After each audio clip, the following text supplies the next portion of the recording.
Hi everyone, it's me again, Sherry Roberts with eXp Realty with my partner in crime, Roquanda Guy. Hi! We're talking about our final installment for short sale information, and I know you all want to know, does the seller, could they possibly get money to relocate? Stay tuned. Stay tuned. Miss it. Don't miss it.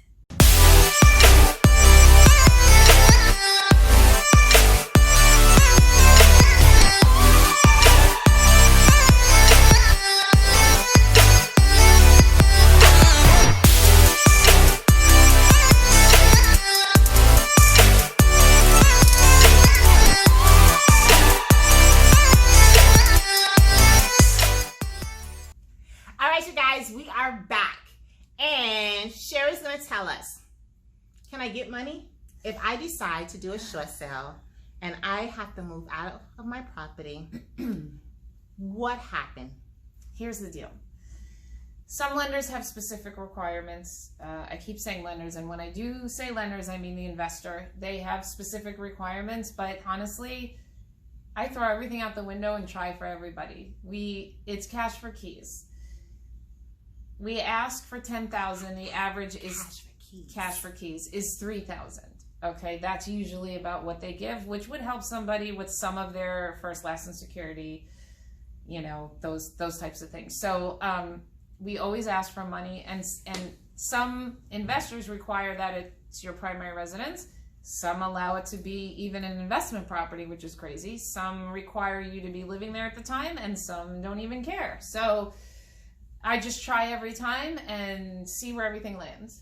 Okay, so we try to make sure that our sellers walk away with a little something to be able to help them for a brand new start. That's correct. We try. We try. It's up to the lender, which is the originators, the Fannie Mae, the investors, to decide if they're going to allow. Correct. So if they allow that, you get the relocation money at closing. I once got a tenant $10,000 to leave because it was a short sale. The house was being foreclosed, and they wanted the tenant to keep the house in good form and looking really good.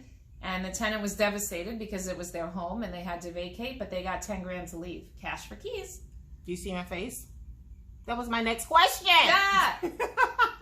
So you answered the question, so that's great. So if there is a tenant in the property and the house is going for a short sale, my next question would be, can the tenant receive any compensation for moving out? Correct. They probably will not give it to the owner. It goes to the tenant because the bank's main concern is that whoever is currently living in the property doesn't destroy it and keeps it in good Now, condition. my next question is, what happens if there is a tenant in place and they have a lease? Do they have the opportunity to stay until the end of their lease? I can't even talk. Or do they have to leave immediately? It all depends on the new owner, if they want to keep them or not. And I've actually never come across the cash for keys thing with the tenant, so I don't know. But it depends what the new buyer wants to do with the property. Awesome. That's good information. And there's one other thing. I know there's one question, Wakanda, that I know you're not thinking of asking me. What happens after the short sale? What happened after the short sale? So here's the deal. And again, policies are always changing, guidelines are always changing, and it depends who the investor is. On your credit report, it says settled, paid for less than agreed. I will not do a short sale that requires the seller hold a note and not own the home and continue to have to pay $10,000 or the difference between of what it was sold to what they owe. Now, because that can happen. Right. But so just explain that we work towards not allowing that to happen, but that can happen where the seller does close and still owe a note and pay. If the seller directs us to do that and they're okay with that, I mean, you know, I've had people back in the really distressed times owe $150,000. They were very happy to walk away with a $5,000 note. I would prefer not. Exactly. Right. And the second thing that happens is it says the deficiency is waived. That's the key point. Not may, be, shall. the deficiency is waived. What is the deficiency? The deficiency is what you owe versus what the bank got. So there could be 20, 30, 40, 50, 60, $100,000 difference. 200, whatever it is. They will waive that deficiency and never come after you. Let me tell you, foreclosure, they will come after you for the rest of your natural born life. No matter what anyone tells you, they're allowed to renew that judgment every 7 years, and they could take any asset you have. Short sale is the way to go. And in some cases, you can buy a house 2 years later. Yes. I just did that for someone. Yes. The day I short sold their house, they called me 2 years later. Exact to the day. To the day, I had to wait to write the contract, and they bought another house. That's really good. Now, what I know as well with short sales is that you can also pair it with a 203K. Correct. Any, you could do an FHA 203K, which again, I just did one last month. If the house, let me give you a definition. A distressed property means financial distress. Okay, nobody knows that. When a property is distressed, it means it's financially distressed. It may not be physically distressed. If you do have a property, though, that needs to be fixed up, you could take out an FHA 203K, which Wanda thankfully pointed out.